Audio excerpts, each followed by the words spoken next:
C'est même l'outil qu'utilisent les riches pour devenir encore plus riches. Vous voulez savoir comment? C'est le moment clé de cette vidéo. Celle où je vous explique comment devenir riche grâce aux mathématiques. Tous les jours, vous perdez de l'argent. Vous en perdez à cause de l'inflation. Une baguette en 2001 valait 66 centimes, aujourd'hui presque 1 euro. En fait, chaque année, l'argent que tu as sur ton compte te permet d'acheter de moins en moins de choses. Ce qui fait que logiquement, l'argent qui dort, c'est de l'argent gaspillé. Là, en ce moment, si tu as touché un héritage, que tu as 100 000 euros sur ton compte, avec l'inflation, tu vas perdre 6 500 euros cette année.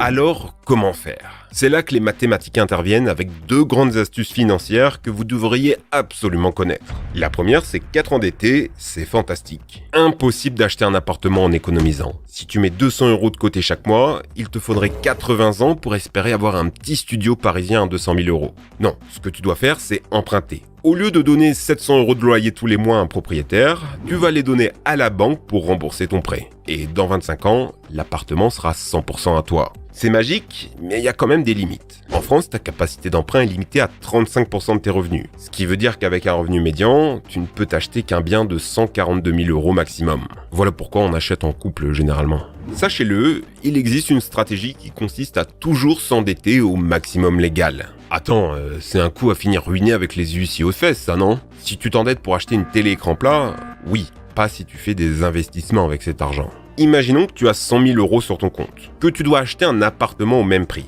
Acheter cash serait une erreur. Mieux vaut emprunter à 2% pour acheter ta maison et investir tes 100 000 euros à toi dans un placement à 6%. Oui, paradoxalement, en empruntant, tu peux gagner plus d'argent. C'est ce qu'on appelle un effet de levier. Mais attention, si tu rates ton investissement et qu'il finit par te coûter plus cher que ton crédit, là, c'est un effet massue. Un effet levier, ça permet de faire des choses magiques. Prenons l'achat d'un appartement que tu vas louer. Chaque mois, tu vas percevoir des loyers qui seront supérieurs à ce que tu dois rendre mensuellement à ta banque. Genre, tu touches un loyer de 700 et tu rembourses 650. Ce qui est beau là-dedans, c'est que ces 700 euros de loyer, ils vont régénérer ta capacité d'emprunt, les 35% dont on parlait tout à l'heure. Avec ça, tu vas pouvoir réemprunter pour acheter un autre appartement et recommencer à l'infini. C'est comme ça que certains se sont construits des empires immobiliers, des centaines d'appartements qu'ils louent, tout ça en partant de zéro, en utilisant les failles du système bancaire. Bon.